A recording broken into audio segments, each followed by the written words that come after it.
한국은 일본을 엄청 싫어하잖아. 한국으로 갔다가 못 돌아오면 어떡해. 지금이라도 안 간다고 말할까?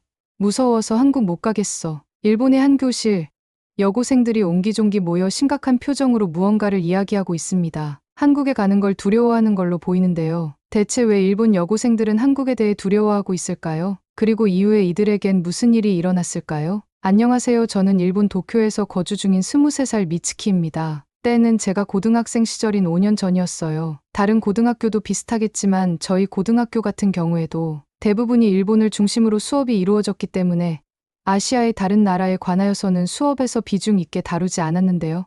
그래서 사실 다른 나라의 역사는 거의 몰랐고 일본 중심으로만 배웠었죠. 한국은 일본의 바로 옆에 위치해 있는 인접 국가이기도 하고 그러다 보니 정치적인 문제나 외교적인 문제에서도 갈등이 자주 생기곤 했는데요. 그러한 갈등들은 늘 언론에 의해 자극적으로 보도되면서 전 국민적으로 큰 이슈가 되곤 했죠. 워낙 그런 자극적인 일본 뉴스가 많이 나오다 보니 고등학생인 저도 그런 뉴스 분위기에 익숙했었고요. 주로 일본은 잘못이 없고 한국이 나쁘다는 뉘앙스가 강했죠. 그리고 가끔 일본인들이 한국에 가서 범죄를 당하는 경우가 종종 있는데요. 그럴 때도 일본 뉴스에서는 아주 크게 보도를 하면서 한국에 가면 일본인 관련된 범죄가 자주 생긴다고 말하기도 해요. 그 때문에 일본 사람들은 한국에 가게 된다면 자신의 신변이 위험하다고 생각하는 경우도 있었죠. 그런 분위기는 저희 학교에서도 마찬가지로 존재했습니다. 한국에 여행 가면 항상 범죄에 노출된다더라. 한국 사람들은 일본 사람들을 엄청 싫어한다더라.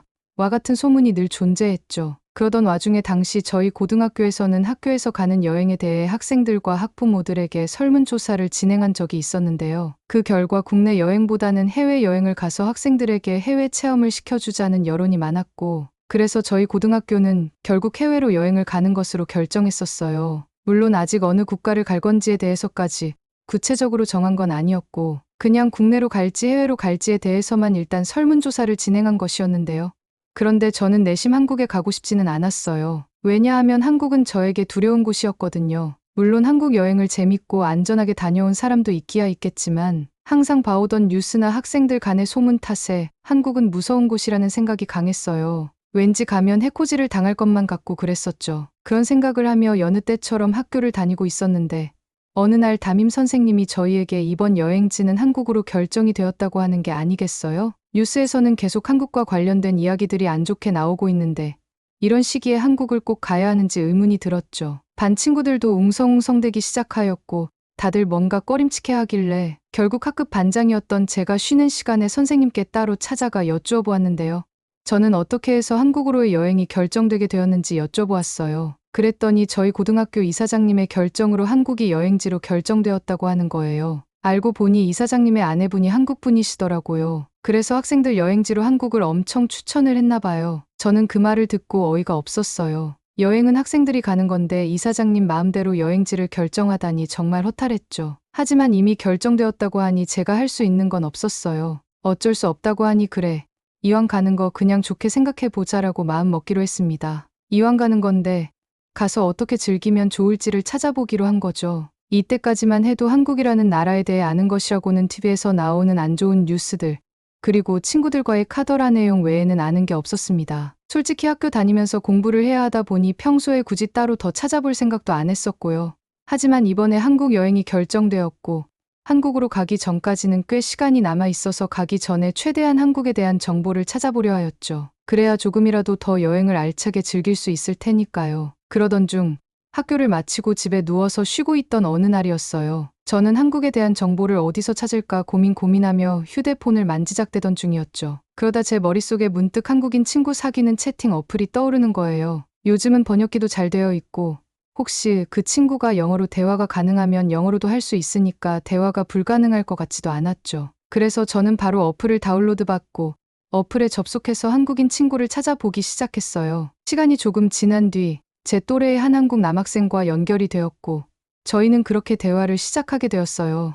이름은 진수라고 하더군요. 그런데 진수는 일본에 굉장히 관심이 많은 친구였고 그래서 그런지 일본어도 아주 잘하더라고요. 번역기나 영어를 사용해서 대화를 할 필요가 없을 정도였죠. 나중에는 일본으로 유학을 오고 싶다는 이야기도 하더라고요. 진수는 굉장히 예의가 발랐고 대화도 재밌게 이끌어가서 저희는 대화를 하며 금세 친해지게 되었답니다. 진수를 만나게 된 것은 저에게 한국에 대한 이미지가 바뀌게 된 결정적인 계기가 되었습니다. 저는 제가 궁금했던 한국에 대한 것들을 진수에게 이것저것 물어보게 되었는데요. 진수는 한국에 오면 즐길 게 너무 많다면서 저에게 많은 이야기를 해주었어요. 진수는 한국의 문화와 즐길 거리, 그리고 K-팝에 대해서 설명해 주었습니다. 진수는 특히 K-팝을 자세히 소개해 주었는데요. 그 이후로 흥미가 생겨 K-팝에 대한 자료를 혼자서도 찾아봤는데 한국의 노래는 벌써부터 세계화가 진행되고 있더라고요. 빌보드 차트에도 올라가고 그 상품성을 인정받아 유튜브나 온라인 매체에서도 엄청난 관심을 끌고 있었죠. 그제서야 그걸 알게 된 제가 참 한심했었어요. 전 세계인들이 다 즐기고 있는데 나는 이런 것도 모르고 살았나 싶으면서 말이에요. 참고로 저는 이때부터 지금까지 K-팝에 빠져들어 있답니다. 그리고 진수는 한국의 음식에 대해서도 소개를 많이 해주었는데요. 요즘 친구답게 자신의 SNS에 올린 음식 사진들을 저에게 보여주면서 자랑하는데 사진으로만 봐도 입에 침이 고일 정도로 맛있어 보이더라고요. 또 자기 친구들과 함께 놀면서 찍은 여러 사진들을 보여주기도 했는데 그들의 밝은 미소와 뒤에 보이는 한국의 배경만 보더라도 활기차고 밝은 한국의 분위기를 엿볼 수 있었어요. 이때부터 저는 한국에 대해 관심이 급격히 많이 생겼고 여태 일본 뉴스로만 접해오던 한국의 이미지가 실제로는 많이 다를 수도 있겠다는 생각을 가졌던 것 같아요. 저는 한국에 대해서 찾아보면 찾아볼수록 더더욱 빠져들었어요. 아직 여행을 떠나지도 않았는데 말이죠. 또 한국의 역사에 대해서도 궁금해져서 스스로 찾아보게 되었는데요. 한국은 전쟁의 아픔이 있는 나라인데 그런 큰 일을 극복하고 반세기 만에 이렇게까지 발전한 나라는 전 세계에 한국 외에는 존재하지가 않고 지금 이 순간에도 제 자리에 머무르지 않고 계속해서 성장과 기술 발전을 하는 나라인 걸 깨달았어요. 특히 삼성이라는 기업은 일본의 어떤 대기업과 비교해서도 전혀 뒤처지지 않을 만큼 세계적으로 엄청난 성공을 거둔 기업이고 글로벌 시장에서는 이제 삼성을 모르는 사람이 없을 정도라고 하더라고요. 저도 삼성이라는 이름은 들어봤지만 사실 이 정도일 줄은 몰랐거든요. 한국에 대해 알면 알수록 정말이지 대단한 나라라는 생각이 들었답니다. 그리고 일본의 침략과 관련된 역사에 대해 더 상세히 찾아보게 되면서 제가 학교에서 봤던 교과서의 내용과는 다른 내용을 접하게 되었습니다. 일본의 침략과 전쟁에 대한 역사적 사실을 자세히 알게 되면서 예전에는 일본을 긍정적으로만 생각했던 것이 지금은 조금 달라진 것 같아요. 사실 저희 눈을 가리기 바쁜 어른들이 많았던 것이었죠. 일본에는 아직도 일본이 다른 나라를 침략하고 전쟁을 일으킨 것에 반성은커녕 자부심을 느끼는 사람들도 꽤 있어요. 그런 사람들은 자국의 역사적인 잘못을 부정하거나 무시하는 경향이 있는데 역사를 정확히 이해하고 인식하는 것이 중요하다고 생각해요. 저도 자세히 찾아보지 않았으면 일본의 뉴스나 편파적인 교과서만 보며 그런 사람들과 비슷하게 될 수도 있었을 거란 생각이 들었고 정말 아찔했답니다. 지금이라도 이렇게 찾아서 알게 되어 천만다행이라는 생각이 들었어요. 그리고 한국은 위험한 나라이긴커녕 치안이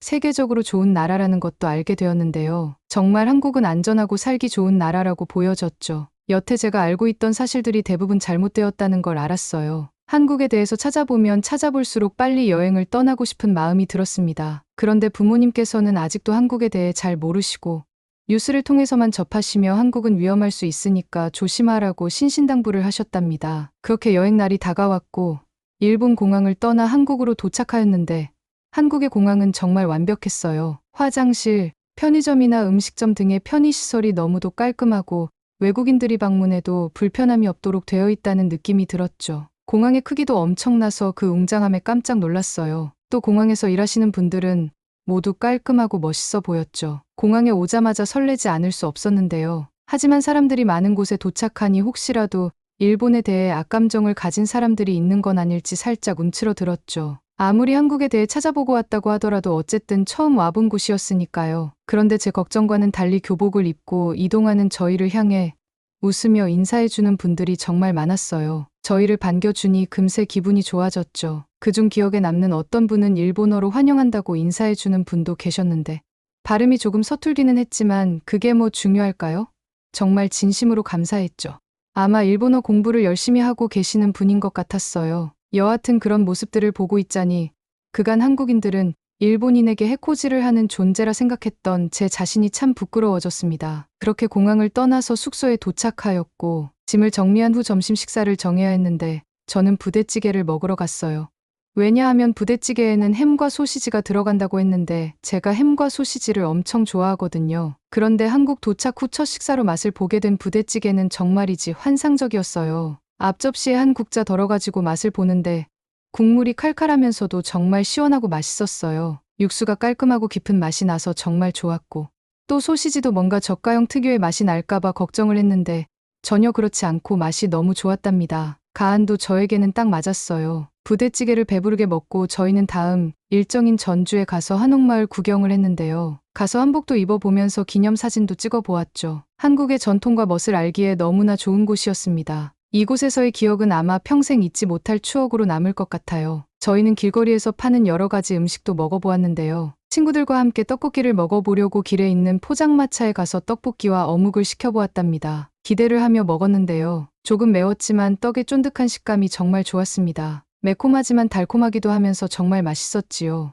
떡볶이는 진수가 사진으로 보여주기도 했었는데 사진으로 보았을 때는 절대 상상할 수 없었던 맛이었어요. 또한 어묵 국물과 함께 먹으니 조합이 너무 좋았죠. 그런데 먹던 중에 친구가 실수로 어묵 국물을 엎질렀는데 저희는 아주머니께서 화를 내실까봐 눈치를 보며 노심초사하고 있었는데요. 하지만 아주머니께선 오히려 후다닥 달려와 저희가 된 곳이 없는지부터 먼저 살피시며 저희부터 걱정해 주시는 모습에 너무도 큰 감동을 느꼈답니다. 역사 문제에 있어서 피해자인 한국인은 저희 같은 일본인이 밉게 보일 법도 한데 그런 기색 전혀 없이 저희를 따뜻하게 대해주는 모습에 순간 눈물이 왈칵 나올 뻔했죠. 한국을 돌아다니면서 크게 느낀 점은 한국인들이 일본인들에게 해코지를 할 사람들이 절대 아니라는 점이었어요. 오히려 저희를 귀엽게 봐주시고 어떻게든 도와주려고 하셨죠. 처음에 여행 오기 전에 걱정했던 친구들도 모두 다 이제는 한국이란 나라가 친절하고 상냥한 나라라는 것을 함께 느꼈어요. 그리고 일본에 관심을 가진 분들도 많이 보여서 많이 놀랐는데요. 왜냐하면 일본어를 할 줄 아는 분들이 생각보다 많았거든요. 한국에 와서 벌써 일본어를 할 줄 아시는 분들을 꽤 여러 명을 본 것 같아요. 특히 저희 또래의 고등학생들을 여행 중에 많이 마주쳤는데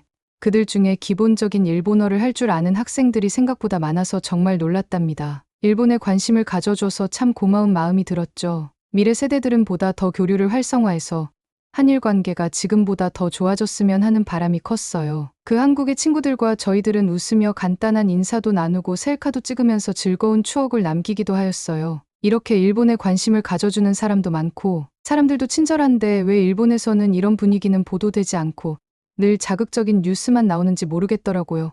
직접 와서 겪어보지 않으면 평생 모르고 살아갈 일본인들이 많을 것 같아서 안타까운 마음이 많이 들었어요. 저는 일본에 돌아가서 최대한 주변 사람들에게 한국에 대한 실상을 많이 알려야겠다는 생각이 들었죠. 그렇게 시간이 지나 한국에서의 일정이 모두 끝나가고 있었는데요. 한국 여행을 되돌아보면 정말 행복했던 기억들로 가득 차 있습니다. 한국에서 만났던 친절한 사람들, 한국에서 맛보았던 다양한 음식들, 그리고 한국의 여러 문화는 정말 잊을 수가 없답니다. 또한 한국을 직접 경험하면서 일본에서 보도된 정보들이 얼마나 거짓된 정보들이 많은지도 알게 되었고요. 한국은 정말로 친절하고 따뜻한 나라인데 마치 한국인들이 일본인들에게 해코지를 한다거나 한국에 가면 신변의 위협이 느껴진다거나 하는 그러한 잘못된 정보는 정말 사라져야 한다고 생각해요. 그래서 저는 지금 일본에 돌아와 살면서 그런 잘못된 오해를 하고 사는 사람들을 가끔씩 볼 때마다 늘 지적을 해준답니다. 한국은 절대 그런 나라가 아니라고 말이에요. 아 참,